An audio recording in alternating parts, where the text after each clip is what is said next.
الحمد لله وكفاته الذين اصطفى اللهم انفعنا بما علمتنا وعلمنا ما ينفعنا وزدنا علما سبحانك لا علم لنا إلا ما علمتنا إنك أنت العليم الحكيم۔ ایک انتہائی بری چیز اور بری عادت اور بری خصلت جو ہماری نیکیوں کو اس طرح کھاتی ہے جس طرح آگ لکڑی کو جلا کر ختم کرتی ہے، وہ حسد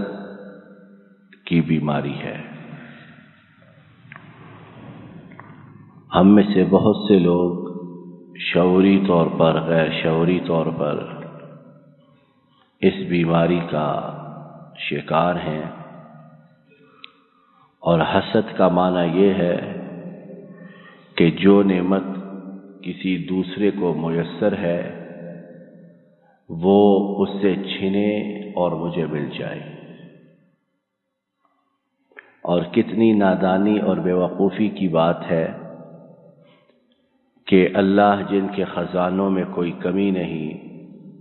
اور جو ہر ٹھیک فریاد کرنے والے کی فریاد کو سنتے ہیں، بندہ اس طرف سے مایوس ہے اور یہ چاہے کہ وہ نعمت چھن جائے اور اسے مل جائے، بجائے یہ کہ بندہ اللہ تعالیٰ سے یہ فریاد کرے، بجائے یہ کہ نعمت بندے کو مل جائے اور بندہ یہ دعا کرے کہ اے اللہ اس نعمت میں اسے بھی برکت عطا فرما اور مجھے بھی اس جیسی اس سے بہتر نعمت عطا فرما۔ بندہ اللہ سے یہ کہے کہ اللہ اس سے چھن جائے اور مجھے مل جائے، کتنی زیادہ حماقت بیوقوفی کی بات، اور اس سے بڑی یہ کہ اللہ پر کتنا بڑا عدم اعتماد ہے کہ اگر اس کے پاس بھی رہی اور مجھے بھی مل گئی تو اللہ کے خزانوں میں کبھی واقع ہو جائے گی، یا اللہ ایسا کرنے پر قادر نہیں کہ دو کو ایک جیسی نعمت عطا فرمائے۔ تو اللہ تعالیٰ کے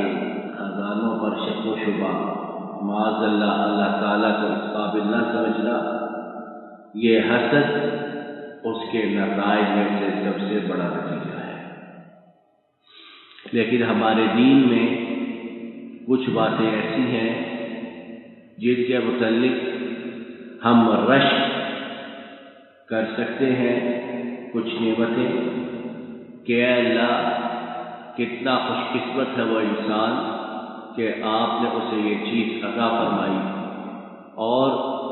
اے اللہ اسے اس چیز میں نعمت میں برکت عطا فرما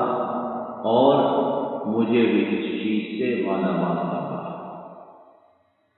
اس چیز کو ہماری شریعت میں، ہمارے دین میں رشک کہا جاتا ہے، اور یہ بہت بڑی چیز ہے۔ شریعت نے اس کی مدح، اس کی تعریف کی ہے، اور یہ رشک جو ہے یہ بھی صرف دو چیزوں میں ہم نے کرنا ہے، جس طرح کہ ہمارے نبی کریم صلی اللہ علیہ وسلم نے اپنی امت کو اس بارے میں خبر دی ہے۔ آئیے اس بارے میں آپ صلی اللہ علیہ وسلم کی صحیح حدیث پاک سنتے ہیں۔ آپ صلی اللہ علیہ وسلم نے فرمایا، جیسا کہ امام بخاری نے اپنی صحیح میں بیان کیا، حضرت عبداللہ بن مسعود رضی اللہ عنہ اس کے راوی ہیں، آپ نے فرمایا رشک صرف دو ہی چیزوں میں یا دو ہی آدمیوں کے متعلق جائز اور ٹھیک ہو سکتا ہے۔ ایک تو اس شخص کے ساتھ جسے اللہ تعالیٰ نے مال دیا اور اس نے اس مال کو حق اور مناسب جگہوں پر اللہ کی توفیق سے خرچ کیا۔ رشک دو لوگوں کے متعلق جائز ہے، ایک وہ بندہ جسے اللہ تعالیٰ نے مال دیا اور وہ اس مال کو جائز جگہوں پر اللہ تعالیٰ کی رضا کے لیے خرچ کرتا ہے، اس کے متعلق ہمیں رشک کرنا بنتا ہے ہمارے لیے، جائز ہے، درست ہے کہ اے اللہ کتنا خوش قسمت ہے وہ انسان کہ آپ نے اسے مال دیا تو اس میں ناجائز جگہوں پر خرچ کرنے کی بجائے آپ کی راہ میں خرچ کرتا ہے۔ اے اللہ اسے بھی برکت عطا فرما اور مجھے بھی اس جیسے نیک کام کی توفیق عطا فرما۔ دوسرا وہ جسے اللہ تعالیٰ نے حکمت یعنی قرآن و سنت کا علم دیا، معاملہ فہمی دی، تو وہ اپنی حکمت کے ساتھ لوگوں میں فیصلے کرتا ہے اور لوگوں کو قرآن و سنت کی تعلیم دیتا ہے۔ یہ وہ دوسرا انسان ہے جس کے متعلق ہم رشک کر سکتے ہیں، اس کے لیے اللہ سے برکت کی دعا اور ساتھ ساتھ اپنے لیے بھی اس چیز کا سوال کر سکتے ہیں۔ میرے لیے آپ کے لیے سمجھنے کی بات یہ ہے کہ ہم ویسے بڑے عقل مند، بڑے دانشور، کیا یہ دونوں چیزیں اللہ کی راہ میں مال خرچ کرنا اور کتاب و سنت کا، حکمت کا علم ہونا، یہ دونوں چیزیں کیا ہم ان پر رشک کرتے ہیں؟ خاص کر کے جو دوسری چیز ہے کتاب و سنت کا علم جو ہے، یہ تو ہم میں سے اکثر کے گمان میں بھی ایسی چیز نہیں کہ جس پر رشک کیا جائے۔ معاذ اللہ سمجھتے ہیں یہ ان لوگوں کا مشغلہ ہے، ان لوگوں کا کام ہے جنہیں دنیا میں اور کوئی کام نہیں، بیکار ہے،